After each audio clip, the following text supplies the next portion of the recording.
Good morning and welcome to this meeting of the Kirklees Corporate Parenting Board held on Tuesday the 23rd of April in Huddersfield Town Hall. So can we start off the meeting please with apologies for absence?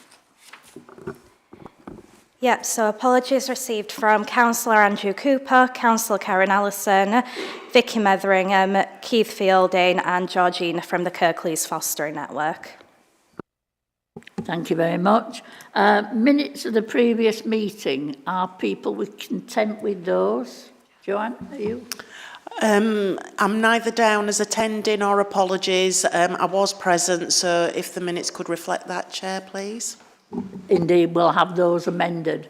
Subject to that amendment, are people content that they're a proper record? Is anybody willing to propose? Councillor Lawson, second that. Okay. Joanne Sanders, thank you very much. Declaration of interest is the standard thing that if anybody has a pecuniary interest that requires to be declared, please complete the form in the pack and make sure that Jodie has it by the end of the meeting. This meeting is held in public. There are no items that are not available to the public meeting. Deputations and petitions. None received. Thank you very much. So we then move swiftly on to item 6, which is Head of Service update. And I believe that's over to you, Joel, for that. Thank you. Thank you, Councillor. I'll just bring up a short presentation that I've done, as always, for this item.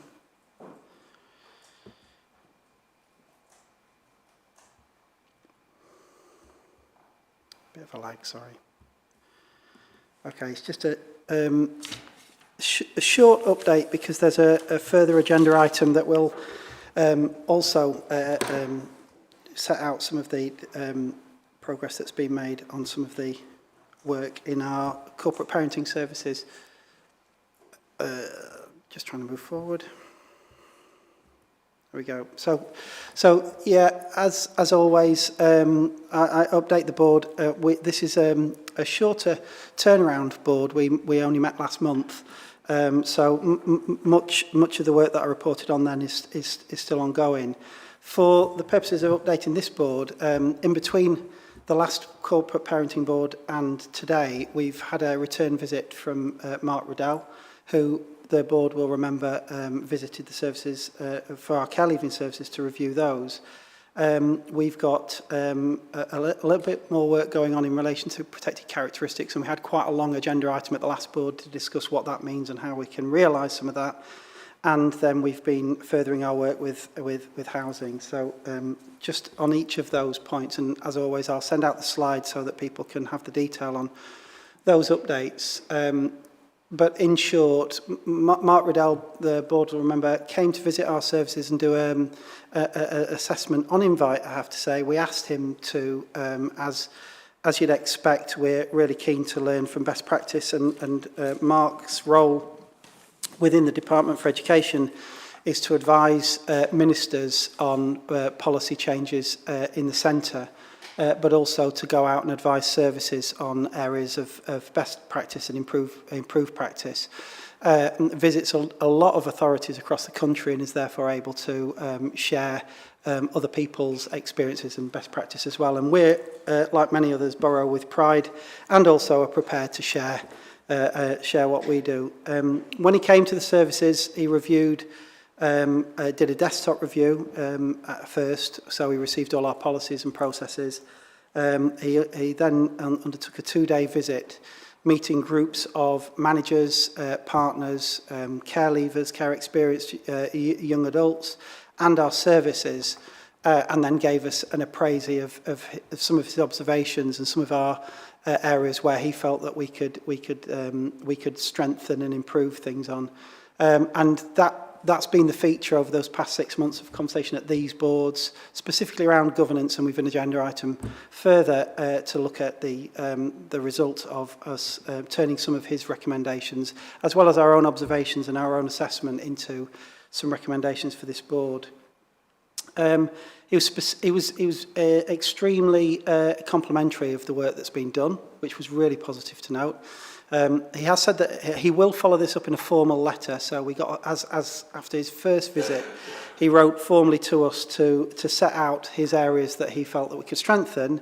The areas that he's acknowledged that we've progressed quite rapidly in his view, and put swift actions in place to address. He said he'll write formally to us to acknowledge those as well.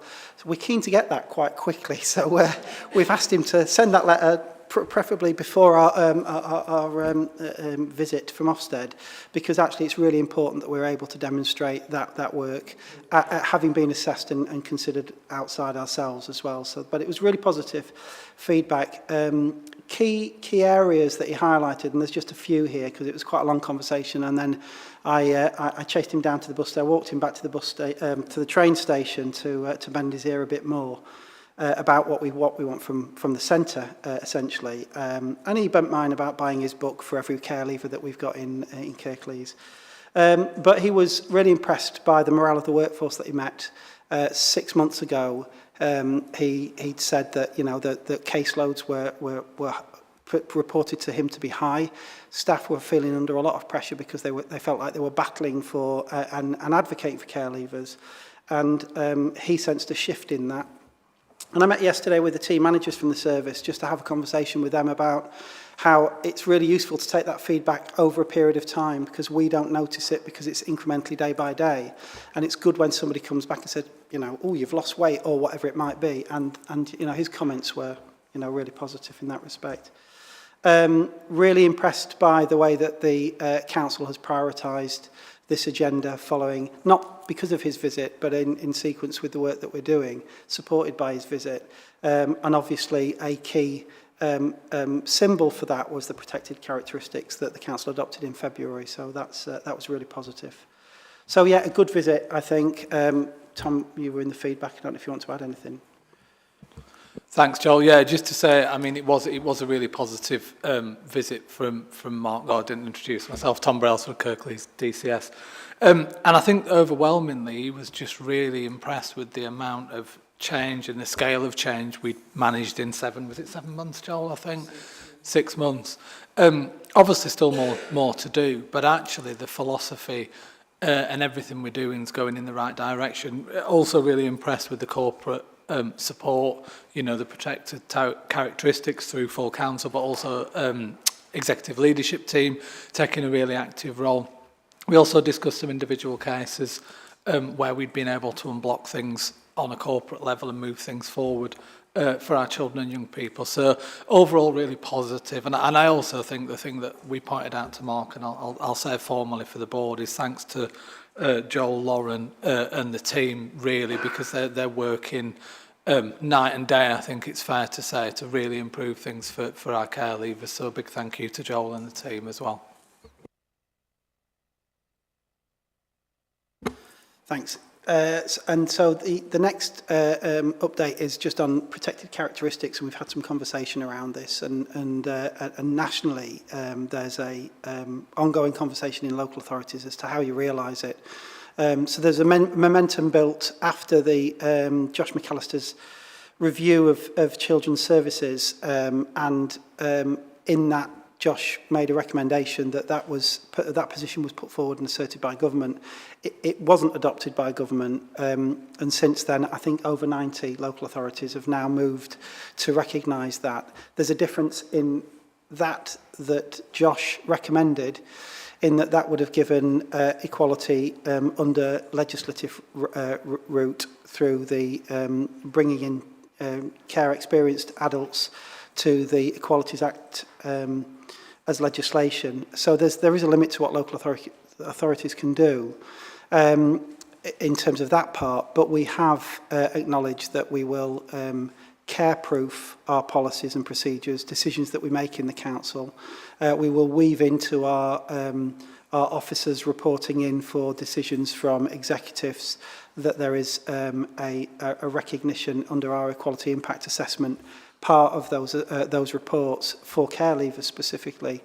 And I guess one of the things that I've definitely seen that we've benefited from is it's raised the profile and the conversation, and that was critical, because the conversation is really about I think showcasing and highlighting the disadvantage and stigma of adults that grow up in care still today in 2024, and that's now a conversation that I'm certainly seeing a lot of in Kirklees.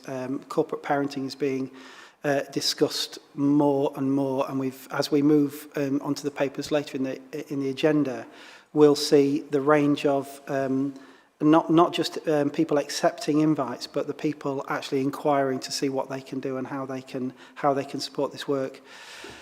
And lastly, there's a national conversation that Terry Galloway, who's a campaigner, and if you Google Terry and the Care Leavers website, you can see he ranks all the local authorities in the Care Leaver offer in terms of which local authority offers which, and it's quite a useful website actually to self-reference, because you can compare yourself to any council in the country and see whether you've got things like council tax waived till 25, which we have, whether you've got protected characteristics for care leavers, which we have, whether you have access to housing support, all of those things, and benchmark. And Terry's been a campaigner for protected characteristics, and he's hosting this national conference. It's an online conference.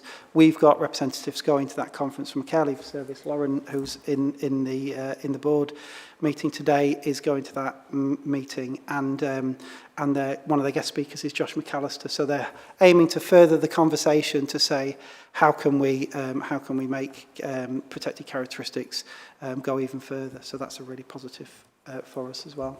We're glad to be part of it. And then the last update from me, and as I said, they've limited this report because you're going to receive some information from colleagues around other work that's going on under corporate parenting. But we have now signed off between ourselves and housing our joint working protocol that advances the ability for care experienced young people to start to plan and seek independent living through the priority letting arrangements earlier. And although it's we might want to go further than 12 weeks, we have to recognise that actually the preparedness for young people moving into to independent accommodation is something that we need to focus on, and we're doing a lot of work with that in the service and with our partners. So we've got a programme of independent living skills alongside our Tenancy Ready programme that's been developed by the Care Leaving Service with support from Huddersfield Town Foundation Trust. And also there is a really significant challenge ahead for Kirklees in relation to the volume of appropriate voids in our accommodation that we have available for single or dual letting for care leavers. So in recognition of that, we're working with third sector, social landlords and charity status housing associations to see if we can work directly with them in identifying appropriate accommodation so that the Care Leaving Service can identify accommodation early and appropriate for care leavers to move into, and we can support them to move into that in a timely way from wherever they might be coming from. Our other efforts, of course, are where we've got care leavers, children in care that are living in foster care, is to support the continuation of those arrangements through staying put arrangements. And that's sometimes the right thing to do for young people, but it isn't always. And of course, in some ways, it's a perverse double-edged sword for us, because when we do that, we then lose a foster carer as well, and we are in desperate need of foster care. But if a young person has lived with a foster carer and they wish to remain, and the foster carer sees that young person as part of the family and extends that into staying put, then we would always move to support that. So that's the update, and as I said, there's more to follow from others. So. Thank you very much, Joel. Anybody got any questions or comments on that? No? Heartening to hear the response, you know, from that second visit. That's really good. And I did see the online conference, and if I hadn't been busy with other things this week and next week, I would have been joining that, but I decided not. But good that we've got somebody joining in with that and feeding back, I hope. I'm sure they will. Thank you very much for that, Joel. Can we therefore move to item 7, please, the Independent Visitor Scheme update? And I believe that's Lucy Fernley and Sarah Miles. Over to you. Hi, Lucy Fernley, Team Manager for QA and Safeguarding, and I currently oversee the Independent Visitor Service. I'm not going to read through the full report because it's in the papers, but I'll just pull out some of the main points if I may. So our Independent Visitor Scheme is also known as Care to Listen. It provides independent adult volunteers who befriend children and young people in the care of the local authority, and they undertake activities to support the development of a positive relationship with a trusted and responsible independent adult. We currently have 22 active volunteers, of which 3 have availability for new matches, and we've got 5 volunteer applicants in the current recruitment process. Of our current cohort, most independent visitors are female and they live in Kirklees, and their age ranges from 31 to 70, so we've got quite a wide variety. We have 21 young people matched with independent visitors, and they're aged between 12 years old and 20 years old. And again, the majority are female. The large majority of our current young people matched, 19 of those, have been matched successfully with their independent visitor for over a year. And I think our longest match is about 10 years. There's currently 23 young people and children on our waiting list to be matched with a volunteer, and they're aged between the age of 9 and 16 years old. 11 of those young people live out of area, and some live a significant distance away, which is one of our complicating factors when we're looking at matching. A third of the children and young people on our waiting list have additional needs, such as ADHD, autism, communication difficulties, and/or a physical disability. And for other young people waiting to be matched, it's recognised they would benefit from a cultural match for their independent visitor. And a small number of children and young people have shared a preference in relation to age and gender of the independent visitor who they wish to be matched with. And again, that's a further complicating factor when we're looking at our cohort of volunteers. So in terms of recruitment, we have actively advertised for volunteers for the scheme in January this year. And as a result, we've got 5 applicants in the recruitment process at the minute. You know, our plans in the short term, we're looking to progress the matches for the children that are ready. And in the longer term, we need to review our advertising and marketing strategies so that we can do some targeted recruitment for the service. So thank you. If you've got any questions, I'm happy to answer them. Thank you very much for that. Any questions or comments? Councillor Lawson.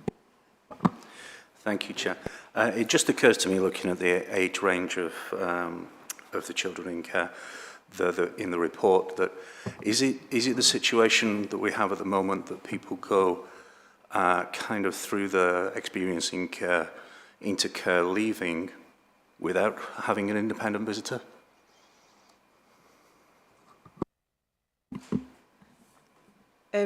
So our children are matched from a young age, and some of them will go through their care experience and into them being a care leaver. So for some young children, so for some young people and children, their match may be for a shorter period of time because it's also young person led. For some young people, it goes right through into care leaving and up until 21, 25 years old. So it can span their range of experience. Oh, thanks for the explanation. That's really useful. I just, trying to pluck at straws here about the different targets we could target. We had a lot of counsellors this year step down. Perhaps that's something that we could approach. But be very interested to hear more about the marketing approach when that comes forward. We could update regarding the marketing approach later in the year, once we've worked with the volunteer and the recruitment service. Yeah, thank you. Sorry, you want to come in? Just when Zoe shares the fostering diagnostic visit report, she'll be sharing that it's foster carer fortnight in a few weeks' time. And one of the plans is we have is not just to recruit foster carers, but we're also including the independent visitors in some of those plans as well. So we're trying to double up in our approach. Thank you for that. Yes, Kieran. Thank you, Councillor Kendrick. Kieran Lord, Service Director for Resources Improvements and Partnerships. Thank you, Anna. I was going to just highlight foster care fortnight and the kind of the joint commitment to recruitment. I think it's important to mention as well that we've got colleagues that work very closely with the two services in relation to our emotional wellbeing services as well. And as Lucy identified, we've got a number of young people that have additional needs such as ADHD, autism, for example. And I think it's really important that we make sure that we include within our recruitment and also with those that are currently, supporting us with those independent visits, that they have the right skills and that we utilise some of that cross kind of service skill and training or orientation to some of that skill. Thank you very much for that. It just struck me while you were talking, and it's great to advertise, and it's brilliant that you got, positive responses. It's very obvious that we're short of male volunteers as well as short of volunteers in general. It just struck me with whether there's a connection with some of the work that's being done around care leavers and those partnerships, those wider partnerships about being corporate parents, whether, Councillor Lawson's comment about councillors stepping down. There are always in every year officers of the council who retire, but there will also be that in other organisations that we're linking with for care leavers. So perhaps, part of the strategy might include that targeted approach and how that can be developed. I think that might be a positive thing. Thank you very much. Are we all happy with that one? Thank you very much for that report then. We move therefore on to item 8, please, which is a meatier item, I think. And I'm going to hand over to Joel Hannah to do the terms of reference for the board. This is looking at future terms of reference, draft terms of reference for the future of the board. So over to you, Joel. Thank you, Councillor Kendrick. So I'm aware that people will have had the papers that were circulated, and I don't plan to read through either the headline report that's planned for the Corporate Governance and Audit Committee pending the outcome of this discussion and decision, nor the terms of reference that you've got that are attached. Safe to say that the revision of the terms of reference is something that we've been discussing at the board for quite a while in order to ensure that we can broaden the partnership primarily from us. I think that the terms of reference, the draft terms of reference that you have proposed were also shared with Mark Riddell following his specific feedback around governance arrangements for the board, to ensure that they chimed with his observations from good practice from local authorities in terms of corporate parenting boards and corporate parenting arrangements, and therefore I'm assured that what we're proposing is consistent with what he regards as good practice from other areas. It is a different arrangement for the board. There is a proposal within the terms of reference that we move to providing a more structured, supportive board as well as our scrutiny role.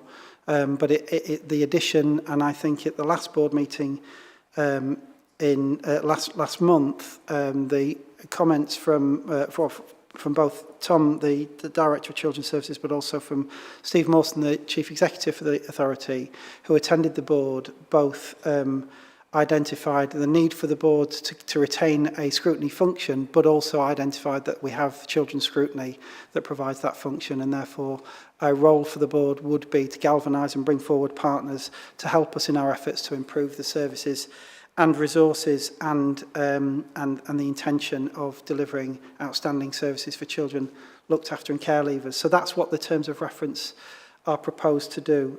Fundamentally, I think the big shift for the board is to take it out of the constitutional structure in that it's no longer a public meeting, because essential to the board's membership, I would propose, is the inclusion of care leavers, children and young people able to attend and engage in the board and have a direct conversation. You'll be aware that since November, since I came into role, I've been meeting with children and young people on a weekly basis in term time, and then feeding back the conversations to and from. We remember that the board did a big wave through because we're recorded and we're on YouTube, that we could share back with the young people. So through that conduit, that's useful, but actually to the next level would be to have young people's voice and attendance and engagement at the board. And the other recommendation, and embedded within the terms of reference, is the graph that I will come on to later on a separate agenda item of the strategy, which identifies how the priorities are driven and reported to the board, and that in that strategy seek to assure the board that the terms of reference are still able to afford clear oversight of performance, distance travelled, and any areas that we might want to draw attention to by exception. So other than that, I think it's open to comment and conversation for the report, if that's okay, Chair. Thank you very much, Joe. Anybody got any comments or questions about it? Tom, and then Councillor Lawson. Thanks, Chair. And I think, obviously we're really mindful about taking the new board into a more private arrangement, but it's worth just pointing out as well, as part of the terms of reference, we're suggesting a full report to annual council once a year to make sure that there's public scrutiny and public accountability that route as well, Chair. It would still allow the chair of scrutiny to come along and observe as well, wouldn't it, as such? Councillor Lawson. Thank you, Chair.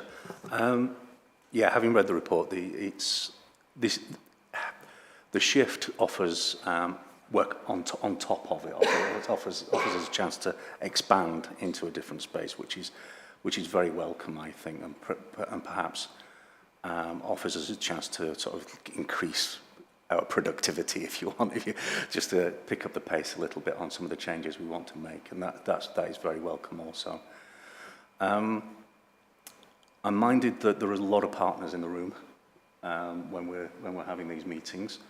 One of the risks is that it can get quite unwieldy when there are a lot of voices in the room, and I think the struggle will be to have the voice of the children kind of represented in a way that's meaningful for them as well, because it's one of those things, isn't it? With death by jargon in a room full of professionals can be very very intimidating to anybody who's not familiar with it. Never mind somebody who's young. Thank you for that. I know Councillor Smith's got his hand up. Joel, do you want us to hear him, and then you'll come back with your comments? So, over to you. Good morning, Councillor Smith. Good morning, thank you. Yeah, I'm a little bit uneasy about taking this into a non-public facing session, although, we're talking about sensitive people. If we're going to bring the children more into the meeting, I absolutely recognise that it has to be considered. I just suppose that I'm just a little bit worried that this has always been, although we don't often see members of the public interacting with it, so have to recognise that as well. I just wondered whether this appears to be Kirklees marking its own homework to an extent and not being open and transparent. I could be wrong, but it's just a little bit worrying. Okay, I think that's a fair question, Councillor Smith. Tom, do you want to come back on that bit? Yeah, thanks, and thanks, Councillor Smith. I think it's worth noting for members really that our arrangement of holding our corporate parenting board in public is fairly out of kilter with lots of other local authorities. It's more normal to have a private arrangement. So I do recognise your uncomfortableness with it, Councillor Smith, but I do think in terms of being able to have particularly the child's voice, and us represent that in a meaningful way. It's absolutely the right way forward. And as Councillor Kendrick said, you know, the chair of scrutiny and other observers can be invited to ward against, you know, any feeling that there isn't public scrutiny there as well. Also, as Joel's alluded to, a lot of the data that comes here, we're not going to stop that data coming, but actually that is seen at children's scrutiny as well. So there are other public forums where we will scrutinise the data, certainly. Thank you for that. Joanne, you wanted to come in. Thank you, Joanne Sanders, Service Director for Learning and Early Support. I just think, as somebody who's been a board member, I think this will allow an evolution.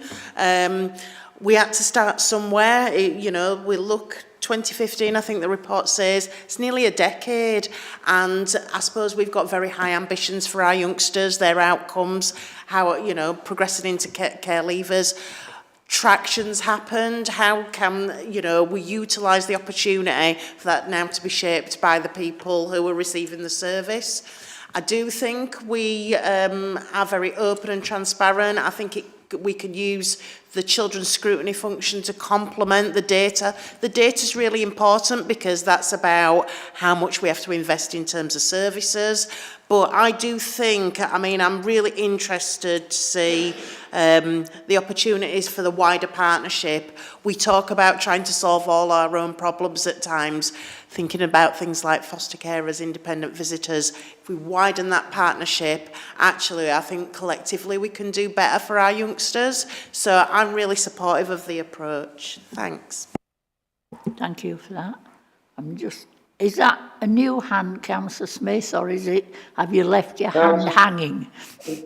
I raised it again just to respond. I think that I'm pretty okay with what's just been said, and I think if we're talking about the scrutiny panel, I'd be more worried. But I think I'm probably okay now. So that's all. Thanks. Thank you. That's good to hear. So, are we coming back to you, Joel, then, to pick up some other points? Yeah, thank you, Councillor. I just wanted to go back to Councillor Lawson's point, because it's a really astute observation and a really important point. And one I've got in my past experience, it takes some time to create an environment and a space where young people can engage meaningfully and not tokenistically. And actually that's work for us to do as a board, but also work for me and others in the room to do with the young people in order to ensure that they know what it is that they're engaging with. I have seen it work well, and it works extremely well, and it may take 6 months to a year to get to that functionality, but actually having the ground laid is really important. The other point that you make around this, because of the overwhelming size of the partnership, which is actually to our credit, because we've got so many people that are wanting to engage, and such a broad range of partners. One of the conversations that we've been having with prospective partners in lieu of these changes maybe coming and being adopted has been to what effect those partners might best play. And is that attending every board meeting, or is that coming in to be specific? So if you think we've got the Huddersfield University are very keen to be partners and to support the work of the board. Things like independent visitors and mentoring, they've already been offering mentoring. So linking those things up are acute spots. And there may be some other things that aren't naturally associated with the university that they could offer. But by and large, their conversation will be about our lifelong learning aspirations for our care leavers. And it may be that when we have focused board meetings on that, those partners will come in but work in the background in other areas as well. So I think there's some work to do to manage the administration of the board so that what we haven't got is running out of time all the time because everybody wants to have a conversation about an item, but actually the people with weight to shift that item are drowned out by volume. So I think that's a really important point to raise. The second, just in addition to the points that have already been made about transparency, there is nothing wrong with having open minutes, and I think I'd be guided by governance experts, but under our obligations as a public authority, for freedom of information, our minutes will be collatable. As Tom has said, the intention is to report back to full council with an annual report on the work and progress of the board. Obviously, that's in a public space as well. So there are other opportunities. I am always conscious that when you propose something that removes something from the public domain, there's a degree of scepticism or concern as to why that might be. But on balance, in terms of drafting these terms of reference, I think having this as a meeting, as and again, as Tom said, as the majority of other local authorities do in a closed space, enables partners to have very difficult and sensitive conversations around how we engage and maximise the resource. So, Thank you for that. Councillor Lawson. No, that sounds, it's actually sounding, when it comes off the paper like that, it sounds very exciting, actually, and very, very worthwhile doing. Just a couple of points, really. One is about when would be an appropriate time to pause and reflect about how successful we're being and how do we measure that and what do we think is the measure of success, quite literally. You know, how do we assess that? And I think the other one is, on a more flippant note, is can we have a jargon-busted buzzer or something like that, which I wish I'd had when I started council, but you know, just that, explain yourself, put that in plain English, please. You know. I like the idea of the buzzer, yeah. Do you want to comment further, Joel, on that? I think some of those points will be referred to in the next agenda item, so I'll... Okay, thank you very much.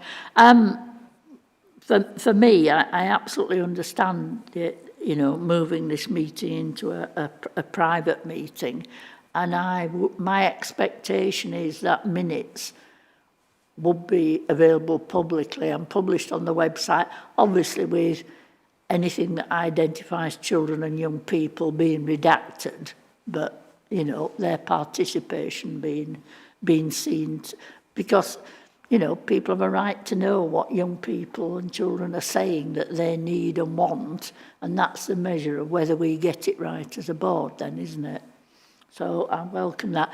So these are draft terms of reference that everybody's had and seen, and we do need to know whether we are accepting them as a board so they can go to the next corporate governance and audit committee on the 10th of May. So now is the positive time that we need to take that forward. So I'm looking for board members. Are you happy for these draft minutes to be forwarded for potentially adoption? And we'll do it with the time old, raise your hand please if you are happy to take them forward. Okay, is anybody abstaining? Is anybody against? Therefore, that vote is taken, and we recommend these to the Corporate Governance and Audit Committee. Thank you very much for that. Thank you. So we now move on to item 9, which is the Corporate Parenting Strategy Update. Yet again, Joel Hannah, the floor is yours. Thank you.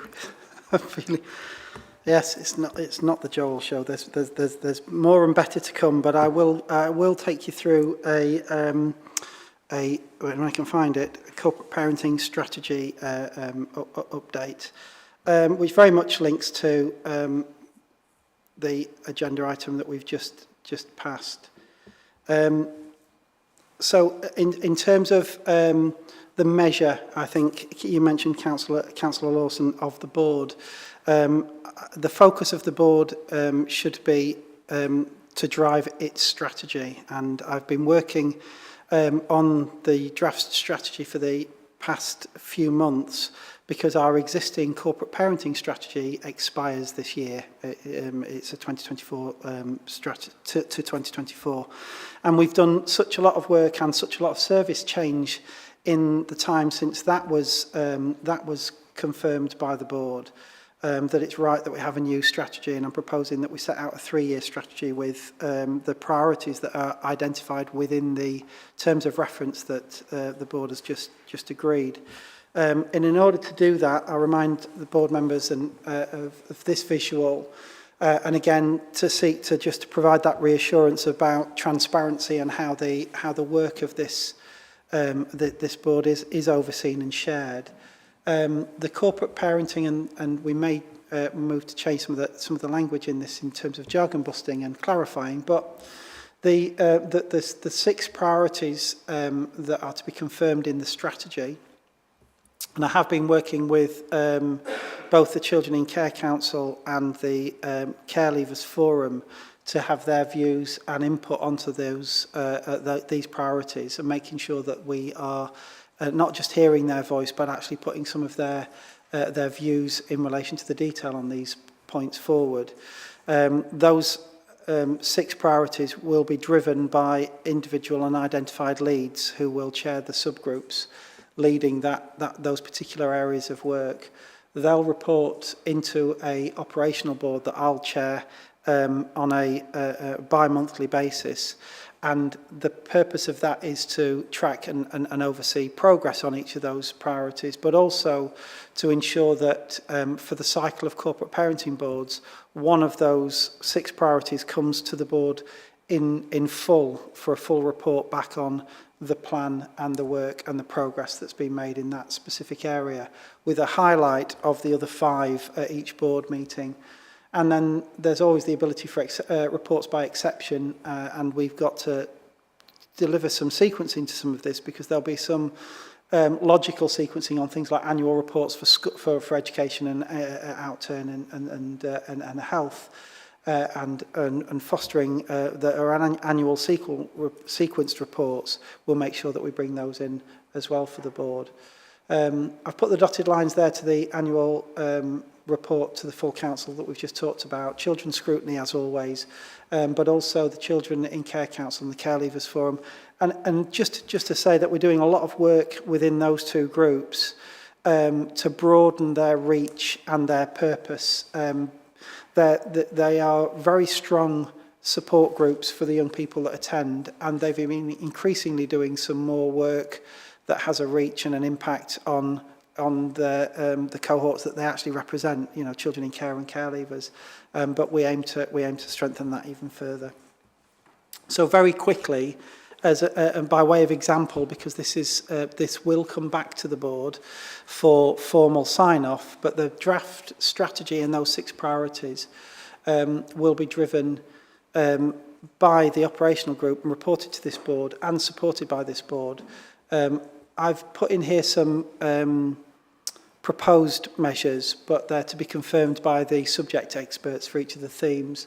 So it is by way of example. I'm not saying that this is the final strategy, but it gives you an example of what we're hoping to achieve for the board and the outcomes that we're hoping to be able to measure.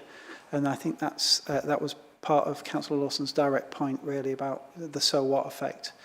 So in relation to achieving lifelong learning, making sure that our children in care and care experienced young adults are successful and engaged in learning throughout their life, there are some clear outcome statements and some clear measures that we propose. As I said, you don't need to take all this in. I'll share the slide pack, and if people want to come back with additional suggestions or anything, then I'm more than happy to receive those.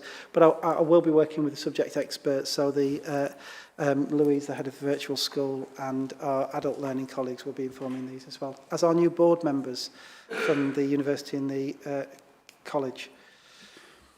For children and care leavers to have somewhere safe and stable to live in, there are some clear measures that we can pull against that in our priorities as well. So ensuring that our young people don't end up having repeated moves. So some of this is the data that you already receive in the data pack, but actually having a focused plan on driving this data and then reporting back to the board on impact and distance travelled is the proposal. So as our outcome statements develop for those subgroups, there'll be clear reporting measures that are drawn out of what is now the data booklet, but there'll be the responsibility for those subgroups to drive and to hold themselves to account to, and then obviously to report into this board and seek support from. Ensuring that children and young people have positive relationships and have fun. So this was a really good conversation with the Children in Care Council. Have fun means many different things to many different people. Interestingly, they didn't agree with my definition of fun, but that's because I'm 54 and they're not, I guess. But I think that measuring this one is no mean feat, really. But there are some things that the board, I think, can drive and some support here. So I'll work with our partners specifically and how they can develop and embed enrichment opportunities for young people is key. So we will build these measures. So listening and responding to voice, well, clearly our aspiration to get children and young people's engagement directly in the board, whether that be by takeover events or whether that be by direct attendance at the board, and in the terms of reference that we've just moved to pass, you'll notice that there's a proposal about the administration of the board being that 50% of them are held at times that we make sure that young people can attend once we're at that stage, and that may take some time to get to. But by making sure that we're not meeting in school time in a council chamber, but by meeting in different venues that are accessible and able to support attendance. But also making sure that we've got young people who are currently working on revising the pledge that we've got as corporate parents to our young people, making sure that we can identify and monitor where that isn't received or understood, so that all of our social workers are carrying pledge cards and they're aware of how they can provide that pledge, but also making sure that they share that with young people. So there are some measures there as well.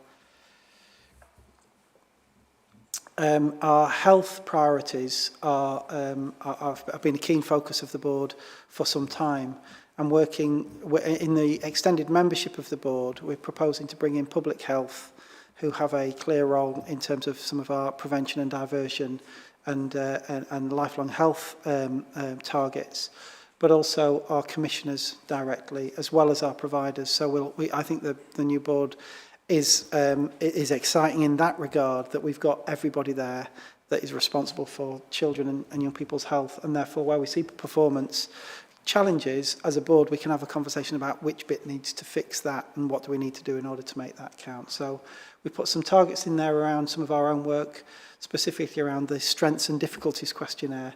And I haven't lost the jargon busting, it's gone in.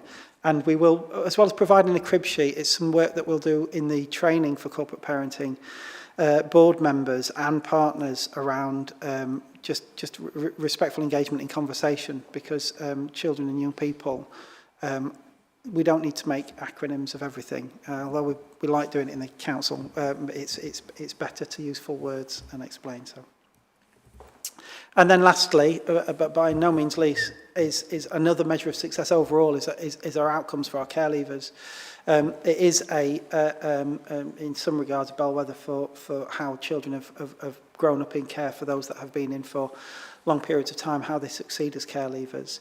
But actually developing that service, and a later agenda item around the event that we had to engage partners in, that very much focused on a village to raise a child kind of narrative and conversation. But in thinking around that, we know that care leavers is not just, well, it's not just the council's responsibility, and it's certainly not just Children's Services responsibility. It's a broad partnership, and as we establish that partnership and move to a broader ownership of that, we'll be building in our measures around outcome measures to see how we measure success there. So the next steps for the strategy as a document for this board to receive is I've got to develop further success measures by speaking to subject experts in them, also looking at our data analysis, because we want to know where our performance challenges are at the moment and make sure that we drag them into light and put them front and centre in the strategy going forward. We need then to confirm that those priorities are agreed by the board and that they're the right ones, or are there additional ones that people feel we need to focus on, having received that report to a future board, and then sign those off and publicise and promote and drive them. So that's it. Thank you very much for that. I'm glad you're bearing in mind Councillor Lawson's jargon buzzer. I really like that idea. I'd love it in council. It'd never stop, would it? Anybody got any questions or comments? No? Can I just confirm? Sorry. Oh, yes, Jill. Sorry, thank you. On the priority 5, Joel, I was just wondering, the initial health assessments are mentioned, which is statutory, but so are the review health assessments are statutory. They are extremely comprehensive, and I just noticed that they weren't in that, and I know you're perhaps going to talk to us more about the intricacies of that, but that is one of our good news stories. Actually, we put a tremendous amount of effort into those, and they are running at really high levels, and it needs recognising, does that? Thank you. Yeah, thanks, Jill. Yeah, and just in terms of the presentation, those are draft and proposed measures, but there are others that will add to them. I think that I don't want to decry the good news stories. Of course, I think the focus of the strategy and the board will be to drive the stubborn areas really, but we also need to acknowledge those positive stories as well. So, I think when we've got the subgroups running, those will be a lot broader than just those outcome measures. There'll be other stuff in there as well. In terms of health, the measures for emotional health and well-being, the numbers of self-reported substance use, there's a whole raft of measures that we may want to include and see how we monitor progress. But yeah, we'll add those. I think that was possibly the voice of an expert helping to add to the information. Can I just clarify, and I'm pretty sure I do know the answer to this, the priorities numbered 1 to 6 aren't in priority order. They all are as equal of value. I think we just need to be clear on that. Yeah, absolutely, and I just don't know how to do it any other way other than priority. And where I've delivered this model previously, there's been a hierarchy of signalled importance because we got priority 1 group, but it just happened to be that one and not the others. But there's no priority to them. It could be alphabetic instead of number. Number inclines people to think we're the best. We're number 1, doesn't it? But there we are. Yeah, so we're all happy with that. No questions, no further comments. Thank you very much for that, Joel. I absolutely understand that you have to go. I'm really welcome your attendance, Councillor Lawson. That's been most helpful. So if we move to item 10, which is an update from the fostering diagnostic visit, and I understand Zoe Prince and Anna Gledhill are going to do this for us. Over to you. Thank you. Zoe Prince, Service Manager for the Fostering Service. In February this year, we were delighted to welcome a representative from Fosterlink to come and perform a diagnostic visit in relation to primarily our recruitment, assessment and approval of foster carers. So I won't go through the whole report because it's included in the pack, but there were some real strengths that were identified from the visit. So one of them being that our team is well staffed as a dedicated resource to the recruitment and assessment of foster carers. We received some really positive feedback from the foster carers that met with the Fosterlink advisor who had recently been through the application process, who gave really positive feedback on how timely the process was, so there was no delay in that for them becoming approved foster carers, and it was highlighted that the process was a really strong from the point of initial inquiry into becoming a foster carer all the way through to our foster panel. There were a number of recommendations made, just to note. A couple of them were to complete some quality assurance into foster carers who either withdraw from the process or cease to progress to becoming approved, to also complete a competitor analysis of our other local authorities and the independent fostering agencies who are active in our area to make sure that we are offering competitive offer to our foster carers, and also to work closely with the Kirklees Fostering Network to include our foster carers in recruitment, marketing, training and support to our current carers. Pleased to say that we've taken on board a lot of the recommendations already. We've updated our recruitment and marketing plan, and we've also included a lot of the recommendations in the proposal that's being presented to SLT today in relation to Foster Care Fortnight, which starts on the 13th of May. So we've got quite a comprehensive package of events happening over that fortnight, and as we mentioned earlier, to include recruitment for independent visitors in that as well. Some people who make an initial inquiry might not quite be ready for fostering, but we could divert them to the independent visitors service instead. The recommendations have also informed our updated fostering strategy, which we're prepared to bring back to a future board as well. Very much. Any questions or comments?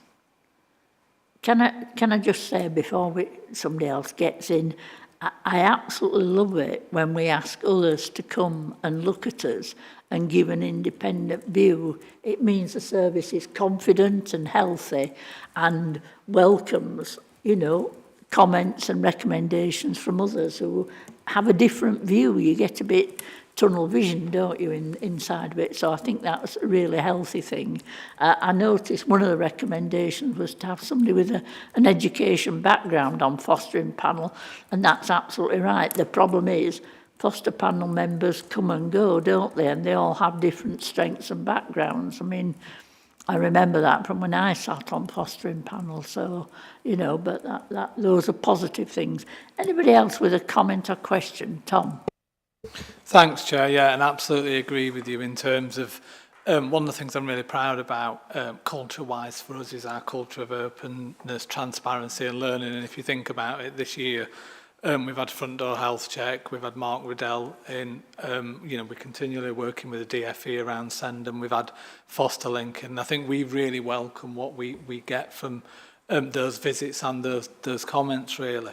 And I think the other thing is I just wanted to update on is actually we are seeing a real improvement in terms of our fostering recruitment and the diversity of our foster carers as well, which I think has been happening before the Foster Link visit. So when I've had conversations with Zoe about that, I want to understand why that is. I want to understand what the magic ingredient is, and I think we'll look at that and try and understand why we've seen that increase over the past few months and bring that back to a future board chair. Thank you very much for that. I have to say that yet again that broader partnership opens the potential door to would-be foster carers as well. It's another opportunity we should grab with both hands every chance we get. But thank you very much for that. Thank you. So if we move on to a report of care leave, the Care Leavers Ambassadors event, sadly, no voice of young people and care experienced young people. Sadly, it's Joel again. I don't mean that really, Joel.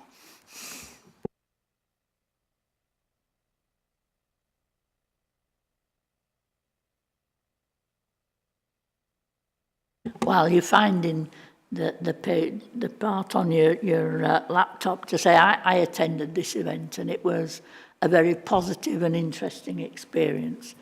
You ready, Joe?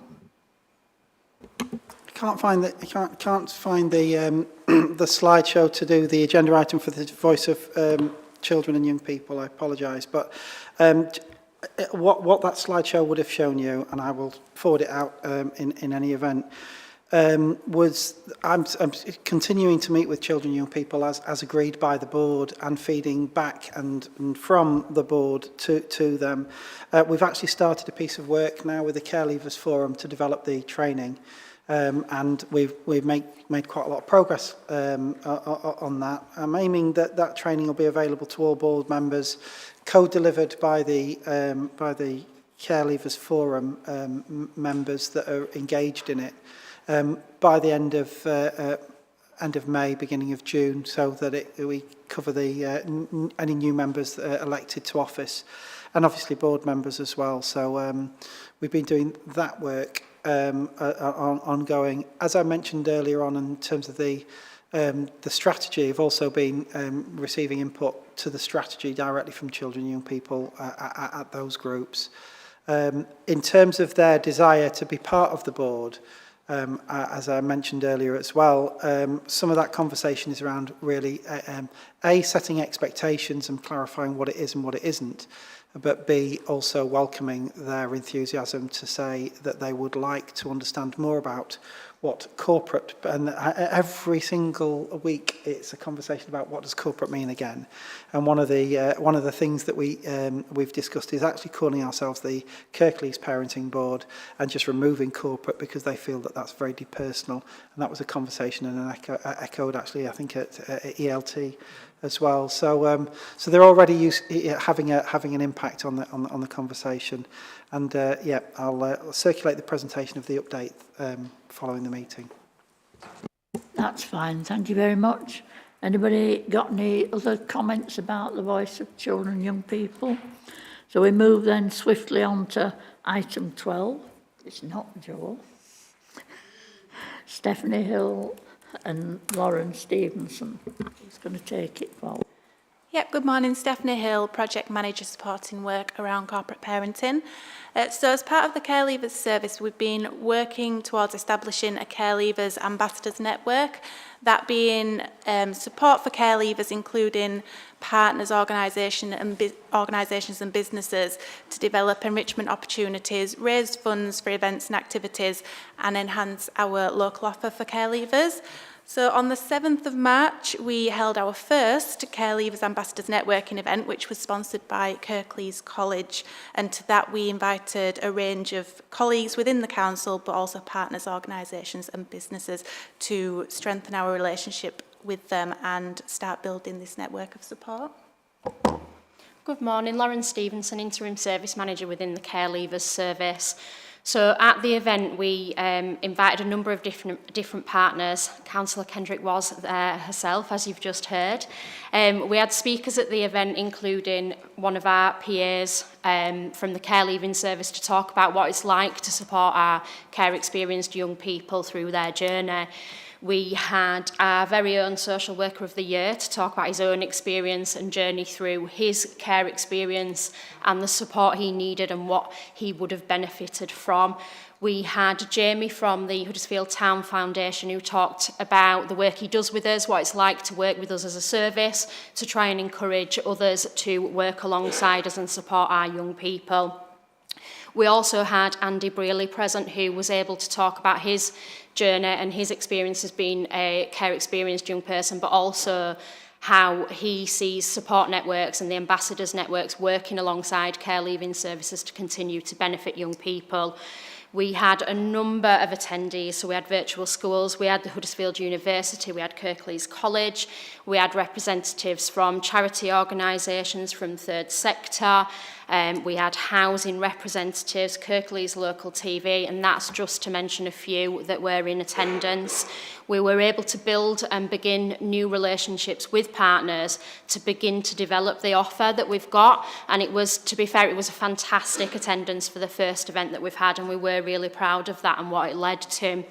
We had multiple offers of support following that. In fact, we couldn't quite keep up with the number of emails we were receiving at one point.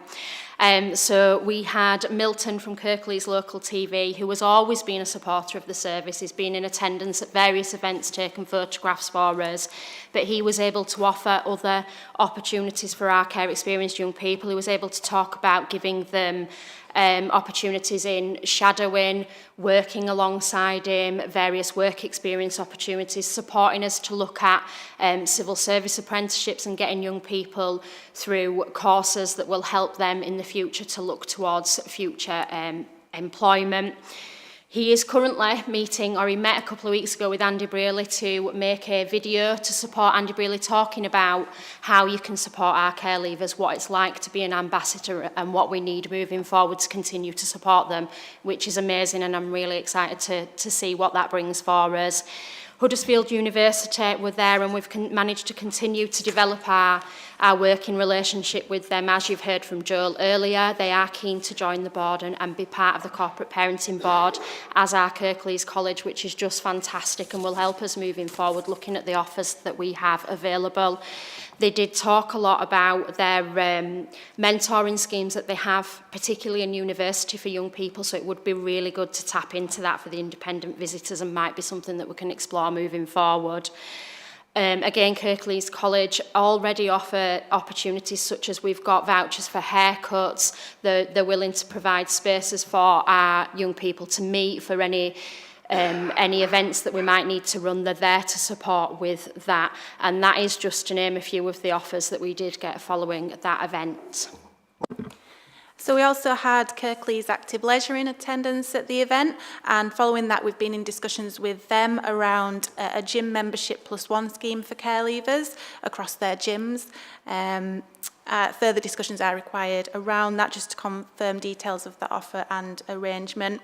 And linked into that, we've then also been in discussions with Julian Hobson, Head of Welfare and Exchequer, around progressing a process for care leavers to be able to apply for a Kirklees passport, which would allow them a discount scheme for different discount services across a range of activities and services. And we've been able to progress that following the care leavers now being recognised as a protected characteristic. We also had Fran Perry Foundation members in attendance, and from that we have been in discussions with them around funding for potential activities for our care leavers, such as theatre trips. So for those of you that aren't familiar with the Fran Perry Foundation, this was created in memory of Fran, who gave a lifelong contribution to her local community and was previously a head teacher at Fartown High School. So we're just looking at working up a proposal around that that links in with their priorities. So obviously all these offers that myself and Lauren have just covered is amazing, but another thing that we're also working towards is fundraising for activities and events, which is what our young people enjoy. So with that in mind, we've been exploring different fundraising options, and the first fundraising event that we are currently in the process of organising and working towards is a park run fundraiser at Greenhead Park, which will be taking place on Saturday the 11th of May, and it will be the care leavers and children in care services taking part in that, but we have opened that up to the members of who attended the ambassadors event, partners and colleagues to attend and become involved in that. The fostering service are also having members of their service involved, and we're working towards hopefully having a stall at the Parkrun fundraiser to advertise fostering and work on that recruitment as well. So linked in with that, we have also been working with Huddersfield Town Foundation Trust, who we've already mentioned, around having a charity pot. So they will hold a charity pot for any funds to be held in, and there'll be a memorandum of understanding that informs that can only be accessed for the purposes of enrichment opportunities, events and activities for our care experienced young people.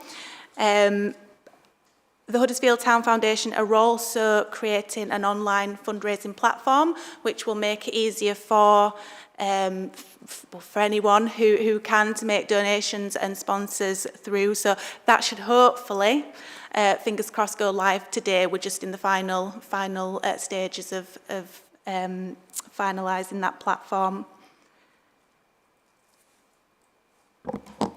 So the hope is from this that we'll continue to build as ongoing networks. We've already got meetings planned I'm meeting with the Our Voice team to look at how we can work more closely with them this week in obtaining the voice of our care experienced young people.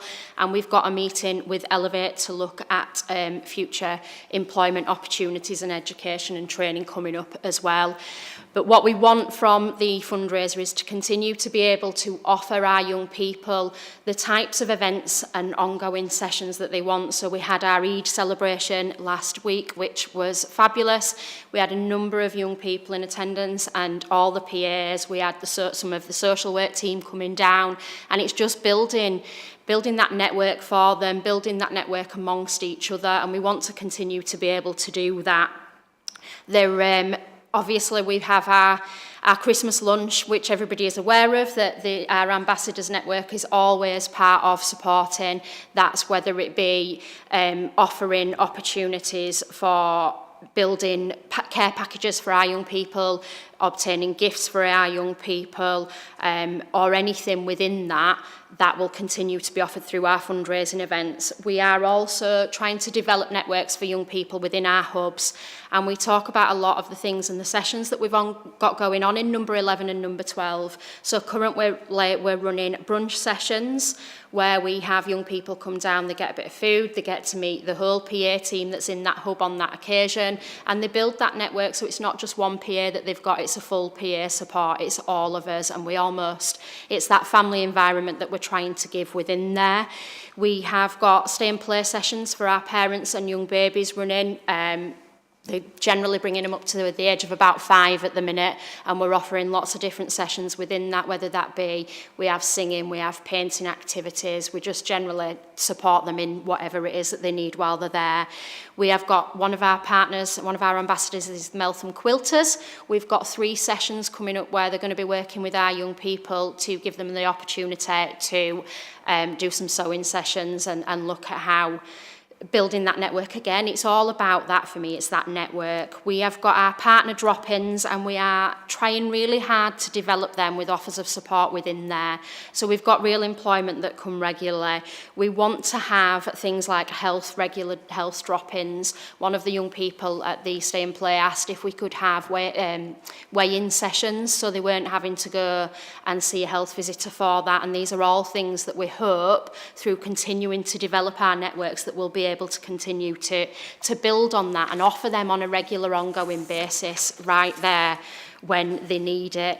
Joel talked earlier about our independent living skill, and we've developed that even further following the Ambassador event. In fact, the first practical session of 6 that we've got planned ran yesterday within number 11 and went really well. We had a number of young people attend that, so we're hoping to continue that and that ongoing work throughout that. Yeah, so just to expand on the Christmas lunch that Lauren's already touched on, it's obviously an important event because we don't want any of our care leavers spending Christmas alone. So we do continue to link in with the volunteers who have previously assisted with the Christmas lunch that's just gone, and we do already have a number of volunteers already agreed to support with that. The Huddersfield Town Foundation Trust again have said that they will assist with applying for funding, such as through Gold from the Stone, to help us secure some further funding for that. And the head of venues have put out an ask for a cook and put out an ask for donations of gifts from their service, and potentially that's something that we can do council-wide. So in terms of next steps from this, we don't just want it to be this one Ambassadors Networking event. We do plan to hold further events moving forward to continue to build on these relationships, build on existing relationships and create new ones with new businesses and organisations. Yeah, so if anybody has any ideas, wants to share any thoughts with us, please feel free to just get in touch with us. Phew. That was a whistle-stop tour of an awful lot of things.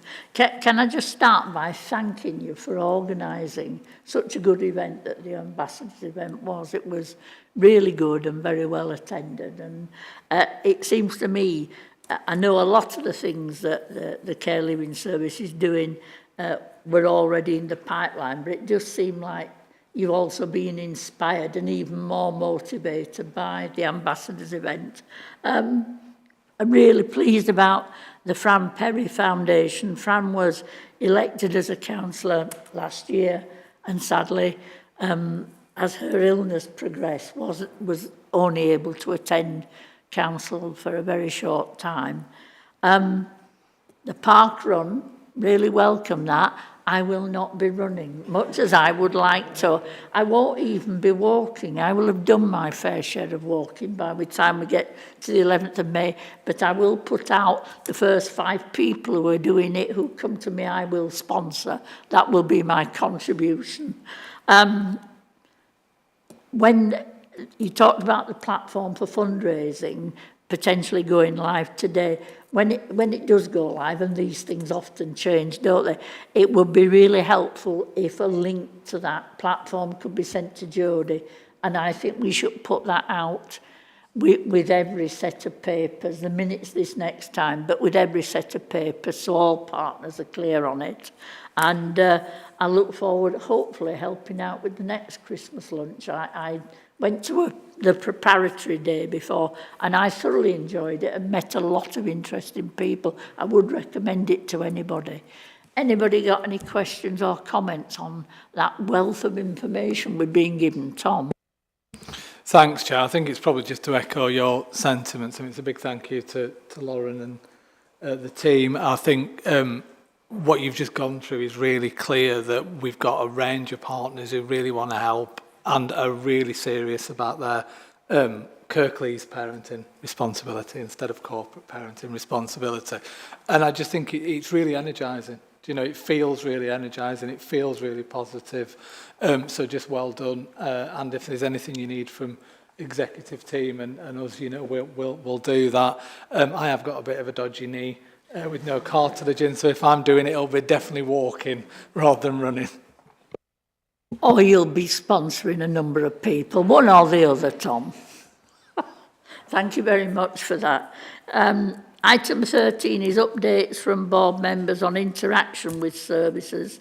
I'll just kick off with a little bit. I met with the SENDAC team last week. I went and saw where they hide out upstairs. And I also had a really useful meeting with Michelle Lister and Jenny. Help me with the surname. Thank you.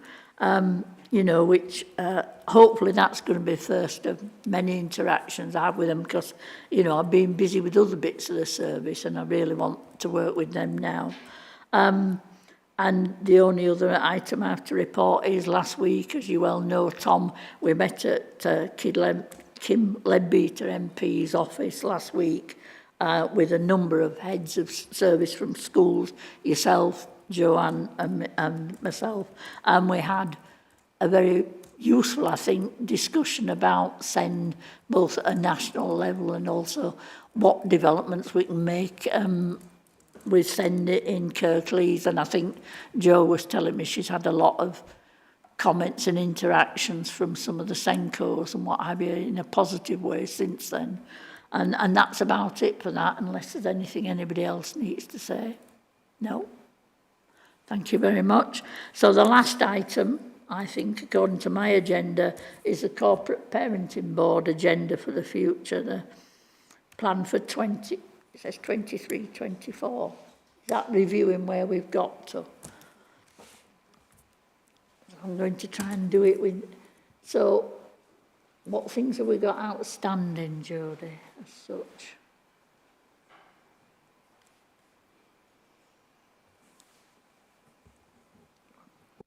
Don't really think there's anything in particular outstanding. I think what the board will need to do is consider which items that are regularly brought to this board are going to be taken forward into the new arrangements. So that could be a conversation for sort of over the next couple of months. Yeah. Okay, Joe. Yeah, just to add, having agreed the new terms of reference and structure for the meeting, obviously there's an onward process to council to ratify and endorse that position if it chooses to.